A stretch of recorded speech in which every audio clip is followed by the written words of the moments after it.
For all the folks who say I can't grow plants, I kill everything, let me introduce you to garlic.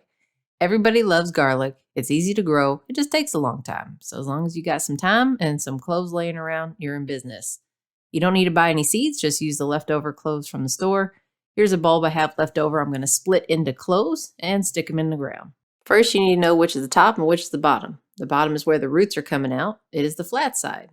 The top is the tip where you may already see some green shoots coming out. Here's an example of one that is sprouting at the top. I've already started making some 2-inch holes and sticking the cloves in with the top side up. Plant them about 6 inches apart, conveniently about the size of my hand. I'm starting off with 3 rows that are also 6 inches apart.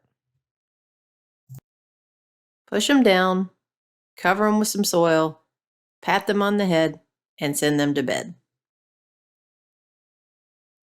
Time to water. Don't drown it so it looks like a pond. Try to keep it damp till they sprout. After that, I let Mother Nature do the rest and don't really water unless we hit a severe drought. The snow and the rain will take care of the rest. And in about 8 weeks, we have babies. Once the garlic has sprouted, but before the harsh winter sets in, we need to give them a blanket. Garlic is really hardy and will tolerate ice and snow, but the blanket helps the roots stay warm. I'm using some red mulch, but you can use grass clippings or hay or dried leaves. It's February now, and the garlic are basically small children.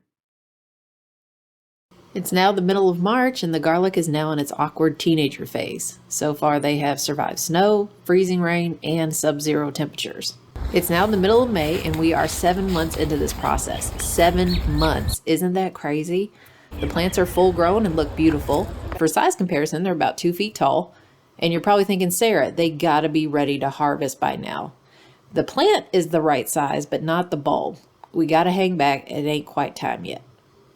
Also, we built some trellises. It's the middle of June and some of the leaves are turning yellow.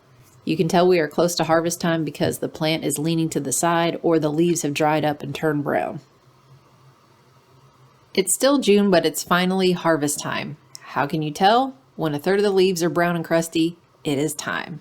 So if you have a total of 9 leaves, at least 3 of them would need to be crusty. Some of the leaves on this particular plant have dried up and blown away. I am going to carefully dig around the bulb. Do not yank it out the ground.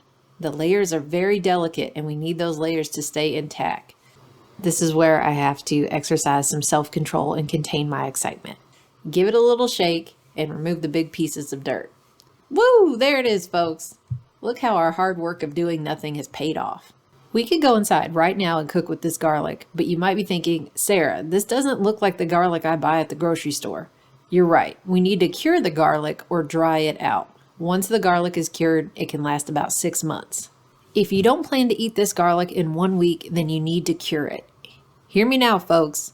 You can lose all your progress if you don't pay attention to this next step. Do not clean off the garlic. It's a hard step because my human instinct says to clean it off.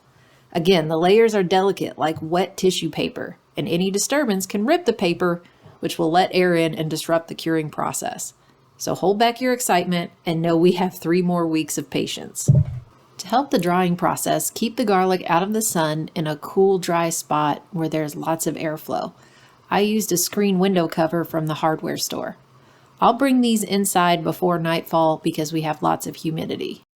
I have moved the garlic into the garage and have a fan blowing 24/7 to keep the air moving. I've also harvested some more garlic. This garlic has been curing about 10 days. It's turning light brown and papery. It even sounds crunchy. It's finally been curing for 3 weeks. Time to make the garlic look pretty. Give them a haircut by chopping the roots close to the bulb. Trim the neck to about 1 inch. You don't want air getting to the cloves, so leave some space. Remove some of the outside paper layers, dust it off, and voila.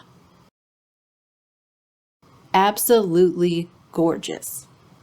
We have been on a journey, folks. We started with a single clove, and 234 days later, we finally have fully cured garlic.